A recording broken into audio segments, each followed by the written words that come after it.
All right, hello and welcome to Inform America. I'm your host, Rich Merrett. Today is January 20 nothing. Today's January 13th, 2021. Sorry about that, jumping the gun. Before we get into it, just want to refer you to the Boston Broadside newspaper and also the nationallibertyalliance.org. Check them both out, both reputable organizations trying to help America. Last week I had a senior moment. I was supposed to put something up on the screen and I neglected to, so I'd like to do it now. It's the World Doctors Alliance. I'm asking people to go to them and check them and find out what doctors, thousands of doctors from around the world are saying about this COVID-19. And underneath that, I listed a few, as you can see. Those are all American doctors, I believe. I think so, yeah. Anyway, you can check them out and see what you want. You're probably hearing one side on the mainstream media, the same media that's censoring our president, the same media that's censoring me and a lot of other people, which is good, You know, it's a good thing. Your voice can't be heard. So we're really free in America. But anyway, check these doctors out, see what you think. Formulate your own opinion. You've got a mind, you've got a brain. Just don't listen to lamestream media. All right, for this week's show, I'm going to show you something that probably not many people in America know about. The politicians do, especially the corrupt ones.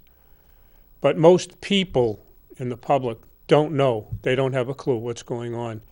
And this is what's being hidden from you. Probably one of the biggest things, and we're talking trillions with a T, trillions of dollars that's being stolen from you each and every year. So this is a 15-minute video. I'll come back and talk about it a little bit, give you some references, and we'll go from there. Anyone who has ever approached a government agency just to see what they do and how they do it can tell you they didn't get very far. Government seems to be at least as secret as any corporation, if not more so. This government secrecy goes back well before terrorism was a general concern. Our public agencies are not so public when it comes to disclosing their own conduct, their finances, their inside operations, and their productivity. Well, it turns out, just like many people and organizations that like to be secret, they do have something to hide. It's called the CAFR. The CAFR is the name for the financial accounts of any public agency. It stands for Comprehensive Annual Financial Report, and it is standard to all government agencies. Your courthouses have them, school districts have them, city, county, and state governments all have CAFRs. But up until recently, hardly anyone except government insiders have even heard of the CAFR. The hard numbers are in the CAFR. This is true reporting of all accounts, flows, and holdings. When media reports anything about public finance, this is what they should be talking about. But you may have noticed they only seem to talk about this thing called the budget. The budget is something very different. For government, the budget is not so much an accounting tool as a propaganda hallucination. A budget is a projection, a goal, a target. In accounting terms, the budget is referred to as inferior to the CAFR accounts. Suppose your county has a gazillion dollars in the CAFR, but they tell you they have no budget for dog catcher. Well, that's okay. That may be exactly right. They have a bunch of money, but they have budgeted nothing for dog catcher. This community has decided that stray dogs are not a problem, so fine. That has nothing to do with any shortage of funds. It's just a budget decision. They might tell you that they don't have the money for the dog catcher, but that would be just to appease the small minority who have lost their dogs. Now say they budget $1 million for mosquito abatement. Now they've decided to go into those CAFR accounts and set aside $1 million. The media tells us the county budgeted $1 million for mosquito abatement, but they don't tell us, they don't mention the gazillion dollars remaining in the CAFR accounts from which they are dispensing the $1 million. We sit here and believe that when they spend that million, there will be nothing left. They have us thinking that the budget is all there is. While we are duped into thinking government is broke, they are sitting on, in this case, nearly $1 gazillion in many special off-budget accounts, and you don't see that unless you look at the CAFR. So now what happens if mosquito abatement goes over budget and costs $2 million? Well, since you and I don't know about the CAFR and that gazillion sitting in the accounts, the nightly news comes crying to us, telling us the county has gone over budget, run out of money, and they need to raise taxes or borrow to pay the extra million for the mosquito abatement. Remember, your media does not audit the CAFR. They just say whatever government says. So here's a real-world example of CAFR magic. In 2007, the County of Los Angeles had an operating budget of $17.5 billion. In 2007 was the beginning of a protracted recession. Government was constantly complaining about budget shortfalls, austerity, belt tightening, robbing Peter to pay Paul, and the necessity to raise taxes and extend the public debt. You would expect LA County's budgets over the next few years to be flat or to go down.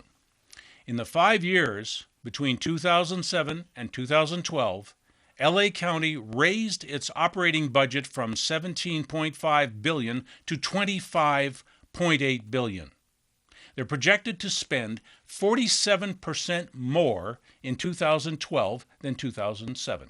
In the middle of a recession, where did that money come from?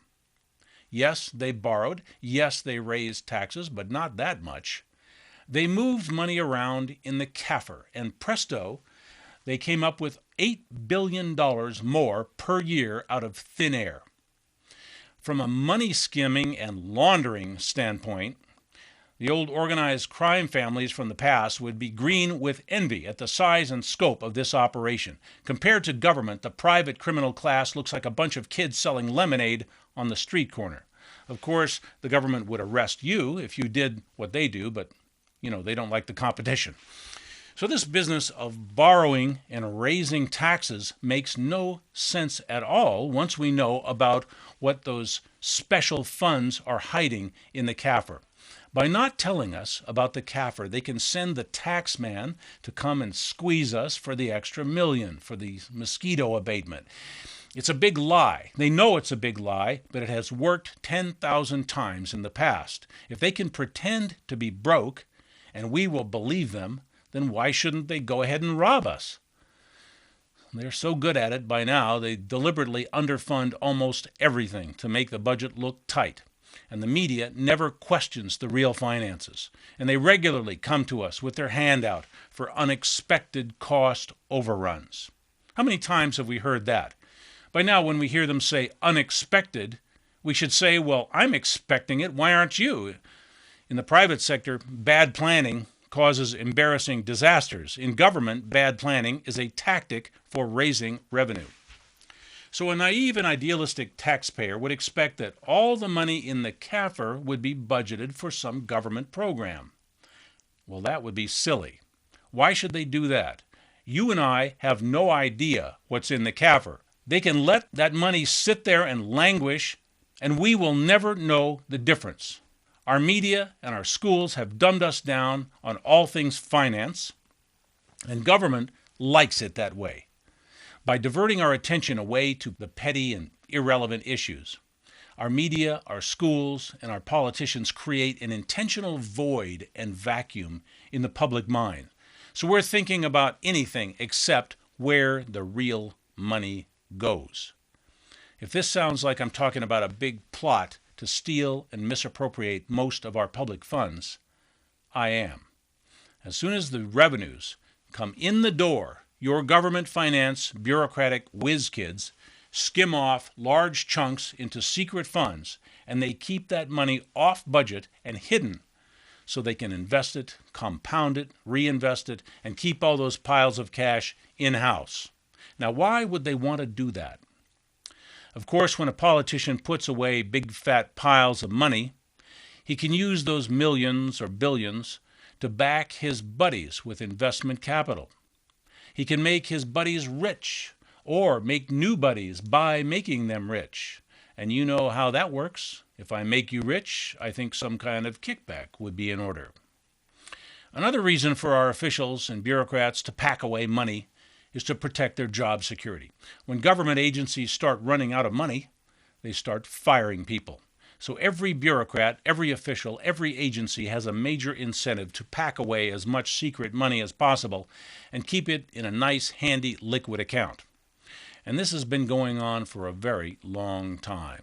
Government's income from just investments is now twice as much as revenue from taxes. Many people find that hard to believe. Let me say that again. Government revenue from investments is twice as much as revenue from taxes. We could stop paying taxes tomorrow, and government would still have twice as much wealth and revenue than it needs to operate as it does today. And that secret stash grows bigger every day. Government is no longer a tax and spend operation. It is a tax and keep operation. Government revenues are constantly flowing into secret off-budget special funds, never to be seen again by the public. They are brilliant in coming up with names for these accounts that sound important and reasonable. There are rainy day funds, emergency funds, backup funds, set-aside funds, pension funds, discretionary funds. These are all just ways of saying, I am taking your money and I am not giving you anything in return. None of that money directly pays for any benefits, programs, or services for you and I. So we have to stop being fooled by this nonsense about this other thing called the budget. If you put aside a household budget of $400, you're going to spend $400 a month for your groceries, and then one month you need $450. Do you go and rob a gas station? No, you take $50 out of your bank account. Governments have bank accounts, and they have investment accounts, just like we do, but they keep that a secret. And to see that secret, you have to look in the CAFR. So when the media and our public officials start talking about having a budget crisis, really what we should just laugh and say, so what? Change the budget. Don't bother me, show me the CAFR. Let's get an independent audit of that CAFR. If they're going to pretend they don't have any money, I guess we have to point it out to them. So we need to stop talking about the budgets and start looking very closely at the CAFRs. Media needs to break its silence to this. The political parties need to get this into their platforms. Politicians need to stop playing stupid and treating us like children. We need to audit those CAFRs, every single one of them, and we need to demand that those funds be used to eliminate the crippling taxes that are accomplishing little more than creating those secret accounts. So where do they park that money? Government owns majority stakes in companies like Microsoft, Time Warner, Disney, and Exxon. Government owns over 70% of all the primary blue-chip major U.S. corporations through investment in U.S. stock markets. You heard me right. 70% of the stocks of most of the big-name major corporations in domestic and foreign stock market exchanges. So what is good for GM may not be good for you, but it certainly is good for that for-profit investor called government. So as a small investor, how do you compete with one large single investor that has swallowed 70% of the investment market? The wealth that you and I should be making by investing in the stock market has been taken in taxes and is being made by government with your money. And the government is not sharing that wealth back with you. Government is not serving you, it is eating your lunch. Since government gets rich along with corporations now, it's no longer particularly interested in passing any real onerous regulations for public benefit. Government now passes laws and international trade policies that enrich corporations in which government is invested and from which it profits. In the interest of profits, government has created some very bad foreign policy, like invading and making war in places where our corporations covet the resources, or by permitting American corporations to hire dirt-cheap foreign labor, or by opening trade with countries that have next to no human rights and environmental protections. Make money here, pollute over there. Government is now the profiteer. It is the exploiter. Government uses all its power, force, and lawmaking authority to make corporations wealthy, because that makes government wealthy. So among the many crimes here, government blew open the doors on global trade, exploitation, and plunder. The side effect of that global plunder is the destruction of America's domestic wealth, prosperity, and sovereignty. By forcing American workers to compete with cheap Asian labor, this two-headed monster of corporations and government on a global rampage is bringing the American standard of living down to something like the Chinese bicycle-riding classes. Suddenly, a little protectionism doesn't sound too bad. Every dollar that sits in the backroom ledgers of the CAFR and goes into foreign investments is capital that in America creates no jobs, improves no standard of living, relieves no tax burdens, provides no government services or programs, and only serves to enrich and empower government insiders and financial elites. If the CAFR fraud is not fixed, America has no future. Here are some links where you can find out more. The most important thing is that we must move forward on independent audits of our local and state agencies' CAFRs, and we must return that money to the taxpayers or redirect the wealth to the public benefit. Send messages to your media and your representatives that you don't care about the budget and you want to see the real accounts. You want to know what is in the CAFR. More than 10 years ago, Walter Burien discovered the CAFR fraud and has worked to organize a national movement to perform audits and redirect all this public wealth back to the public benefit. Burien believes that by opening up the CAFRs, taxes could simply be retired altogether. Find out more at his website at CAFR1.com. Clint Richardson is also an expert in the CAFR issue and has posted useful information and videos. Find him at thecorporationnation.com and realityblogger.wordpress.com. Note that the blogger has 1G. We need to get the word out on this, and we need to tell our public officials that the CAFR money is ours, not theirs. All right, just for a brief second, I'd like to put up Walter Burien's name and Clint Richardson's name. The two of these gentlemen are experts in the CAFR area and can clear up and probably shock you. If you're not shocked at this, I don't know what will shock you. It's the extortion, it's the theft of all tax dollars put into a set-aside account that the general public doesn't know about. And collectively, this is with town, city, county, state, and federal governments, there's trillions of dollars tucked away. Trillions with a T, I'm saying it correctly. In 2014, I personally looked at the New Hampshire CAFR, and there was $180 million in it back then. In 2018, Sununu put another $10 million in the set-aside fund, which is the CAFR account. The money disappears. They tell you they're going to do it. So you can't turn around and say, oh, there's no fraud there.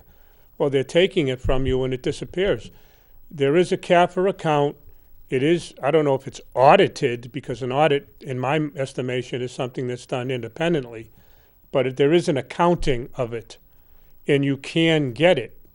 The question is, how do you ask for something if you don't know it exists? People should know about the CAFR accounts. But I'm not going to sit here and explain it. Jay did a much better job.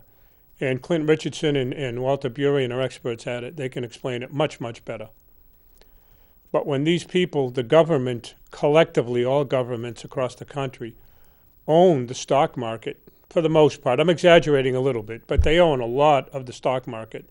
How are you and me expected to make money? They control it.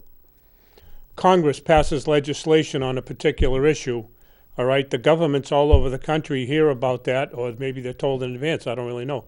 The stock goes up, they make money. Do you know about it? You don't know a thing about it. It should be making everybody irate.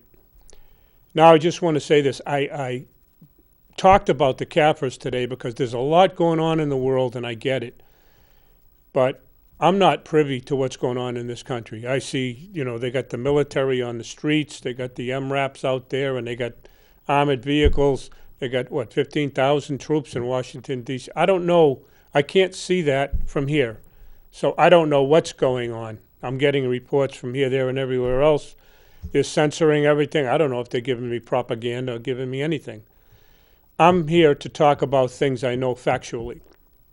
I've seen the CAFR accounts. I've looked at them myself. Not in a number of years, but I've looked at them. The Department of Transportation, Department of Energy, all of them have CAFR accounts. Courtrooms have CAFR accounts. They all do. Everything in government, they take from your tax rolls and they put it into investments that you don't know about. And that's the problem we have. Anyway, check out those two gentlemen, Clint Richardson and Walter Burien. Then I wanted to talk and bring it home a little bit to the people locally. There's a thing, and I followed this with former state representative Dick Marple. He passed away last December, December of 2018, I believe. 2019, just before Christmas. Anyway, he's dedicated his life for fighting for the people of New Hampshire and Hooksett in particular, but he dragged in excess of 60 court cases that supported the fact that you don't need a driver's license anywhere in the United States of America. You have the right to travel. You don't have any right, by the way, if you don't exercise it. If the government says you don't have it and you don't force yourself and say, hey, no, I got that right, and fight for it, then you don't have the right. But we shouldn't have a government like that, a tyrannical government, but we do. We do. I'm sorry, we don't have a government. I shouldn't even be misspeaking like that. We have a corporation that's acting as a government. And that's why we're having the problems that we're having. Congress is not your government. Congress, years and years ago, in 1871, when they became a corporation with the Organic Act, that's when everything started switching. And then Congress, these corporate people, brought on the Federal Reserve Act, Trading with the Enemies Act, the Patriots Act, NDAA. And now they got this stupid thing with the COVID-19. And I'm not suggesting that it isn't real. I am suggesting that it isn't a pandemic, and they're using fear to control us. So if you want to be controlled, continue doing what you're doing. That's your choice to make, not mine. But the driver's licenses, you do not need one. You have the right to travel. Now, I'm not suggesting to anybody that you drive around without a license, because you will be arrested. And I'll tell you why. The police don't know the law. The police are ignorant of the law. And any cop that goes to somebody, they'll go to their sergeant, lieutenant, captain, the chief, wherever, to ask them about something, and they'll get an answer. And the person that gives them the answer probably went to an attorney for some type of legal advice. That's the worst place you could go, because the bar and members of it, which are attorneys and lawyers and judges, are all part of the criminal empire. There are no courts of record, common law, land jurisdiction courts in New Hampshire. Having said that, you can't go to court and get a fair trial by your peers, because they control the courts. It's admiralty jurisdiction, statutory law. It's got nothing to do with you whatsoever, and they have no jurisdiction on you.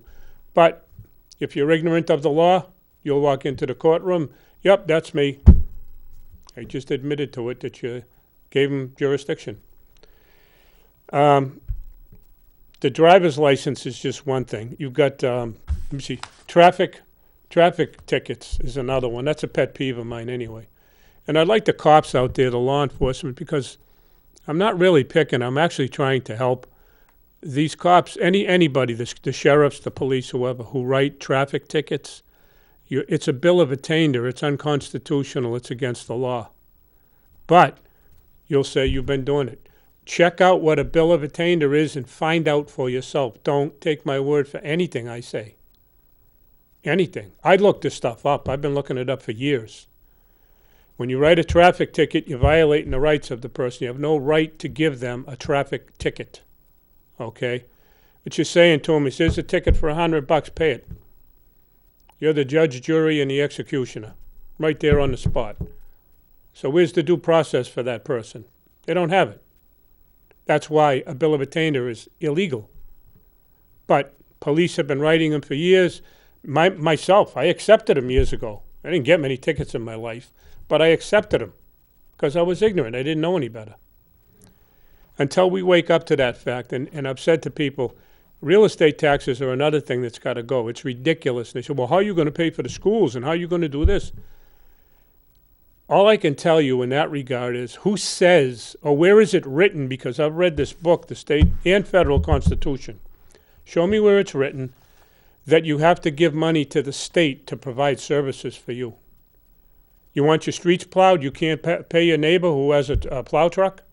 Say, here, here's $100 plow in front of my house in my driveway every time it snows. Or somebody, and I used to do this when I lived in a small town years ago in New Hampshire. I paid a guy, I think it was $20 a month, just like 30 years ago, to pick up my trash once a week.